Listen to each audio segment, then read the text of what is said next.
बताएं जैन साहब। बिल्कुल, आज का नाम थोड़ा अनोखा है अनिल जी। टीना रबर एंड इंफ्रा। ये देखिए, ये वेस्ट रिसाइकलिंग कंपनियां और रिसाइकलिंग वाली और ये गो ग्रीन कंपनियां बोल लीजिए, ये बहुत ही ज्यादा फ्लेवर में है। और ये कंपनी भी कुछ वैसा ही एक वेस्ट मैनेजमेंट का ही मैं बोलूंगा कि एक काम एक तरीके से हो गया। एंड ऑफ लाइफ टायर्स जो है उनको ये लोग कन्वर्ट करते हैं, एंड ऑफ लाइफ टायर्स को क्रम रबर्स में, और वहां से वायर्स निकलते हैं, उनको फिर ये लोग बेचते हैं। तो एक बहुत ही यूनिक टाइप की कंपनी और बहुत पुरानी कंपनी, हालांकि देखिए नाम बहुत नया है, बट मैं इस कंपनी को वैसे जानता हूं कि ये देखिए इनका ग्लेनकोर, ग्लेनकोर एक कमोडिटीज की बहुत बड़ा प्लेयर है वर्ल्ड ओवर। उनके ये लोग जेबी पार्टनर थे, जिनको फिर उन्होंने उनका स्टेक को ये बाय ओवर किए थे 2014 में। मैं इसलिए कि कमोडिटी से भी कनेक्टेड, तो इनका नाम पहले से सुना हुआ था। बट यस, क्योंकि कई बार लाने में थोड़ी दिक्कत होती है क्योंकि इलिक्विड स्टॉक्स होते हैं। बट अगेन, इलिक्विड स्टॉक होना ये नहीं है कि उसका फंडामेंटल्स हल्का है या क्योंकि लोग चर्चा नहीं करते इसलिए वो इलिक्विड है। बट यस, नाउ अब मैं फंडामेंटल्स पे आता हूं।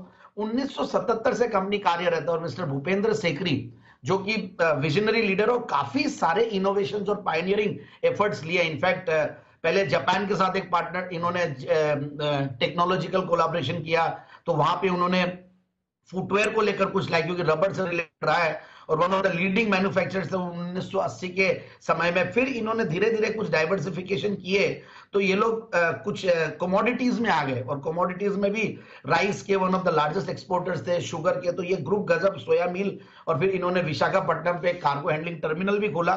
बट ओवरऑल एक जो मैं अभी बता रहा था, सीएमआरबी, जो ये बेसिकली जो क्रम्स है, जो बेटर रोड्स और लॉन्जिविटी के लिए भी ये यूज किया जाता है, ये इसके लोग लार्जेस्ट प्रोड्यूसर बन गए और रबराइज्ड एस्फॉल्ट बोलते हैं इसको, और टायर क्रम्स के सबसे बड़े प्लेयर हैं, और इको फ्रेंडली एक प्रोडक्ट है, और 5 करीब इनके प्लांट्स है अक्रॉस इंडिया।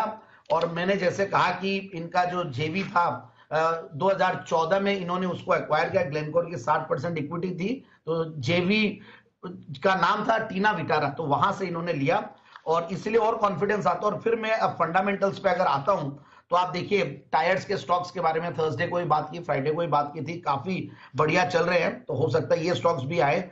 और 23 का रिटर्न ऑन कैपिटल एम्प्लॉयड है, 23.5 का रिटर्न ऑन इक्विटी है, डिविडेंड ठीक ठाक देते हैं, 1% के लगभग है।